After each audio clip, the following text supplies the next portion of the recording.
Hello, so usual disclaimer, enjoy what you see, but please don't practice on friends or family or anybody for that instance with your newfound knowledge. So this gentleman has a few things going on here. He's got an area of hard skin, as you can see, over what we call the first MPJ. So that's the first, as in we count from the big toe outwards, that's your first toe, second, third, fourth, fifth, etc. And the ball joints are the metatarsophalangeal joints. So to save ease of our tongues, we call them MPJs. So he's got a build-up of callus, which is hard skin over this area, and that's down to the way his foot mechanics work. And so to try and protect the area, the body creates this hard skin, which in small amounts does help, and it makes life more comfortable. But once it builds up to a certain degree, it starts to be uncomfortable, and it feels very hard and just either painful or just very uncomfortable underneath. So what we do is we take the hard skin off, which makes the area more comfortable, but it will return unless we look at the mechanics of the foot and alter them using orthotics or insoles.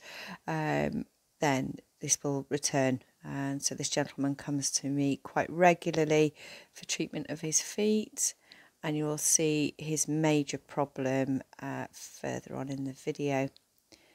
So like I say, removing hard skin and everything isn't uncomfortable at all. It's quite pleasurable for many people. He's got a lot of hard skin over his heels. He's on his feet all day at work, wearing safety boots, which are a common problem with foot pain and discomfort, often because they can be quite restrictive and it gets very hot, very sweaty within. But there's no sign of any fungal infections, which often come with hot, sweaty environments. But it is just mainly hard skin for this gentleman. So I'm using an 11 blade, which is the long pointy one, because these areas of callus are more kind of flat in appearance. If I need to do much scooping, I would use a different shaped blade. But for these large kind of level areas of callus, I do like my 11 blades. But you do have to be careful because they are extremely pointy, and they can quite easily catch you or any undulating surfaces of the patient's foot. So this is really a bit like kind of peeling potatoes, for want of a better word. When I'm doing heel callus, I feel a bit like a sculptress. I use my thumbs to feel where if there are any ridges, any areas that aren't level, and also the skin tension as well. Like, how is the skin moving? Is there still hard areas that I need to take? Knowing when to stop is a really big skill, really, and it's something you develop obviously with training and then over time.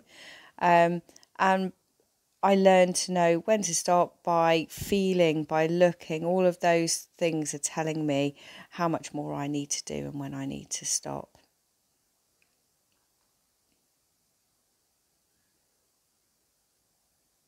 So I quite enjoy doing heel callus. It's one of those where you can kind of switch off and just chop away, and it's quite satisfying.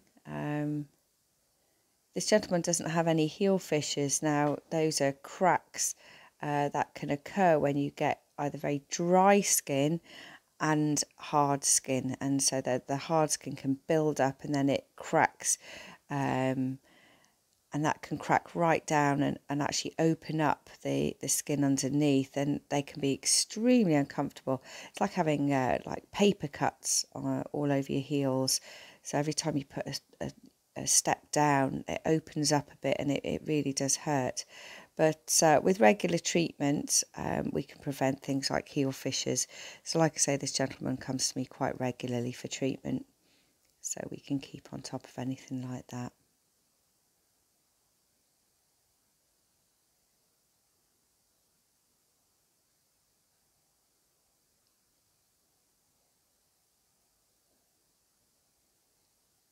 You might notice we've got black gloves now. Woohoo! We've gone very funky.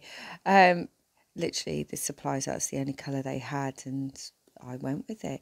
Quite enjoying our new funky looks. They seem to be reserved for the tattooists, but they mustn't have been working so much recently with lockdowns, and so I've picked up their slack. So we're moving on to the other foot now. Again, lots of choppy heel callus, and we're just taking it away. Now, blades do blunt, so sometimes you get a feel that it's what we call feathering a bit too much, and it becomes more of an effort to actually take that callus off. So I will often change a blade partway through a treatment, just make life easier for myself. You can just see under my left thumb, you might have already noticed that this is the problem that the gentleman that mainly comes for. It really bothers him. It's a big old chunky corn. It's in quite an unusual spot, really, because they're usually in quite prominent weight-bearing areas because they come through pressure. But this one sits a little bit higher on his heel. There we go. Now, you might see it's quite white, quite raised. He's put a corn plaster on. I hate those things. I do ask that they don't, but he does find it's the only thing that buys him a bit more time. But you can see that the tissue where I'm taking now is a lot whiter than the normal sort of skin colour, and that's because of these medicated corn plasters. Like the medicated part of it is something called salicylic acid, which pulls moisture in from outside, and what that does is it makes the skin quite rubbery and softer, so it fills it full of fluid, which is why it goes white, and say it becomes a bit rubbery, a bit softer, which then means it's more comfortable for yourself, but it being an acid, it creates kind of a blistering as well. It's used for all sorts of things, like including verruca treatments, etc. And it can cause this blistering. It's great if it is in exactly the right spot where you have got a lot of hard skin.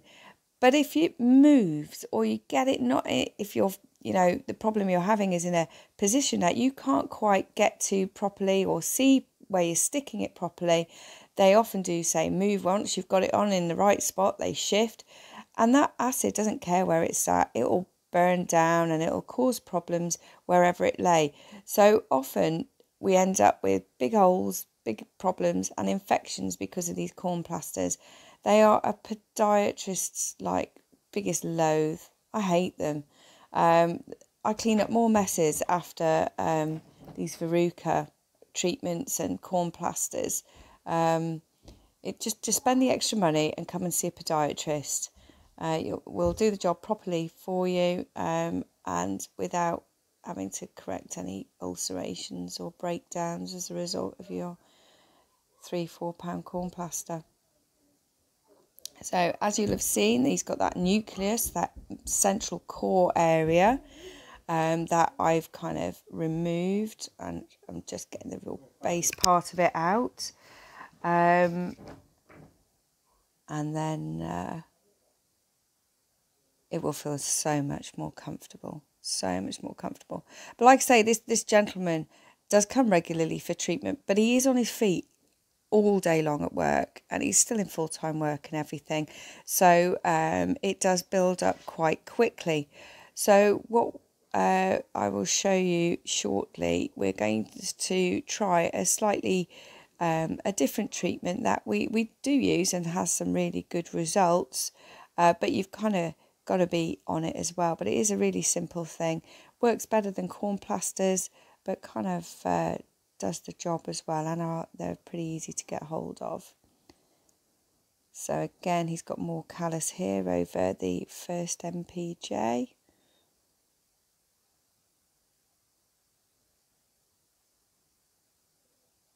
We're just going to chop that away. You can tell now this blade is starting to blunt off a bit. You can see it's not coming away so easy, but I'm knowing that I'm very much at the end of the treatment now, so I'm going to soldier on through. It doesn't make any difference to the patient. It doesn't hurt them or anything like that. It just makes my life a little bit more easy with a fresh blade on. But yeah, we're very much near the end of the treatment now, so I don't need to do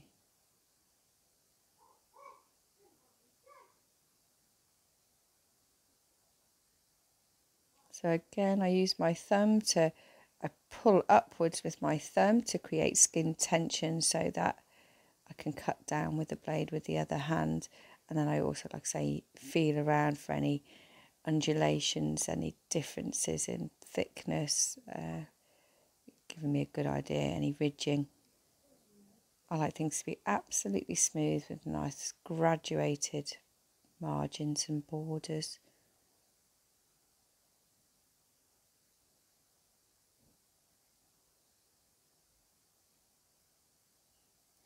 And you can tell the colour becomes very different, where it's very yellow initially with all the hard skin. You can see areas where that is pinking up a little bit underneath, and again that's a good indicator to me as to how far I should go with my blade.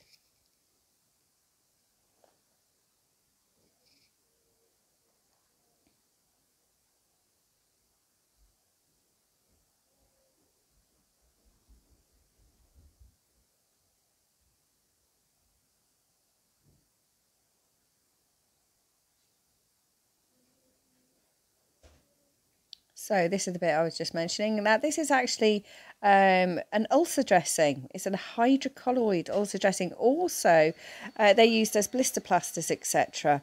And you can pick these up all over the place. Home Bargains do some very good ones actually.